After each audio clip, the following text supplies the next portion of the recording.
Ever wondered why your plants aren't growing as fast as they should? Could it be something you're doing or not doing? In this video, I'll share some common reasons why plants might be stunted and what you can do to fix it. Let's dive in. Before we dive in, make sure to subscribe to our channel Houseplantslove and hit the notification bell so you don't miss any of our upcoming videos. Well, let's start with one of the most common culprits: transplant shock. This occurs when a plant initially started indoors from seed is moved outdoors and then faces a slow growth period. The plant is simply getting acclimated to its new environment. This process can be likened to a toddler taking his first steps. It's all about getting comfortable with their surroundings. And during this time, the plant is focusing its energy on setting down roots into the container, filling out the soil with a strong root system. It's preparing to grow more foliage up above. Here's the important part. Resist the temptation to overwater or add extra nutrients. What your plant needs most during this period is even watering and time. Remember, patience and consistent watering can help your plant recover from transplant shock. If you're enjoying the video so far, please give it a like. Your support really helps me out. Now, let's talk about temperature sensitivity. This is a crucial aspect of plant growth that often goes unnoticed. Just like us, plants can feel the cold and the heat and respond accordingly.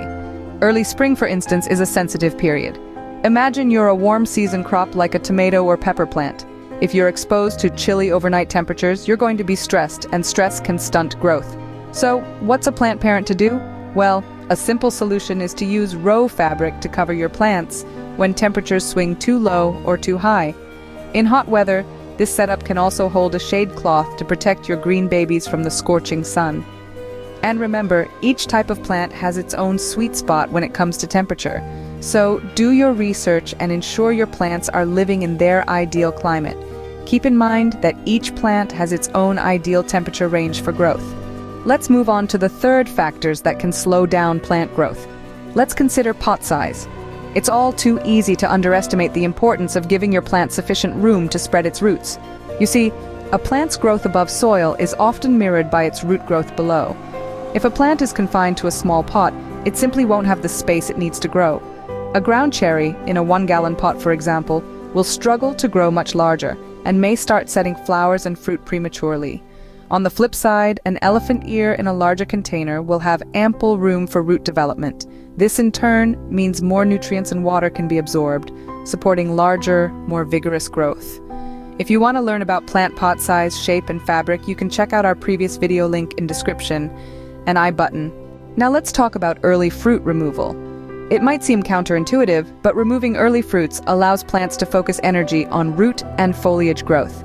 So if your bell pepper plant is still in a small pot but already producing peppers, it's time to do some snipping. Remember, timing of fruit removal can greatly influence your plant's growth. Nutrients play a crucial role in plant growth. But did you know that both deficiency and overabundance can stunt growth? Yes, it's a delicate balance. For instance, yellowing leaves, especially on the lower parts of the plant, could signify a nitrogen deficiency. A swift solution would be using a water-soluble fertilizer to replenish the missing nutrients. You can also learn about how to make homemade organic fertilizers, link in description and I button. But be cautious.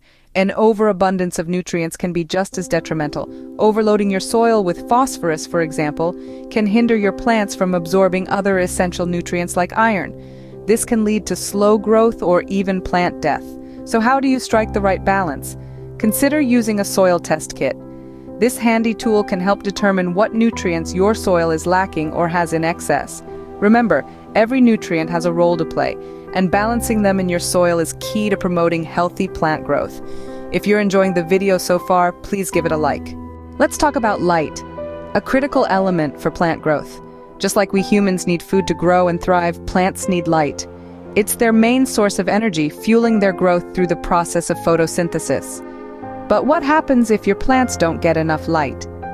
They may exhibit stunted growth, pale leaves, or even fail to produce flowers or fruits. Now you might be wondering, how do I ensure my plants get enough light? Well, most vegetables and flowers need full sun, which means at least 6 hours of direct sunlight each day. If your garden is in a shady spot, consider relocating your plants or adding grow lights. You can check our previous video about how to choose grow light for plants. Link in description and I button. Remember, inadequate light can literally leave your plants in the dark, stunting their growth. Remember, the right amount of light can make a big difference in your plant's growth rate. Pests can also stunt plant growth. Check for signs of pests like aphids or thrips and use companion planting with flowers to attract beneficial insects. You can also watch the video about plant pests and diseases identification and get rid of them.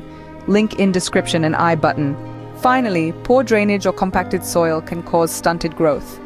Ensure your soil has good drainage and avoid walking on garden beds. You can perform a simple drainage test by digging a hole, filling it with water, and timing how long it takes to drain. Thanks for watching.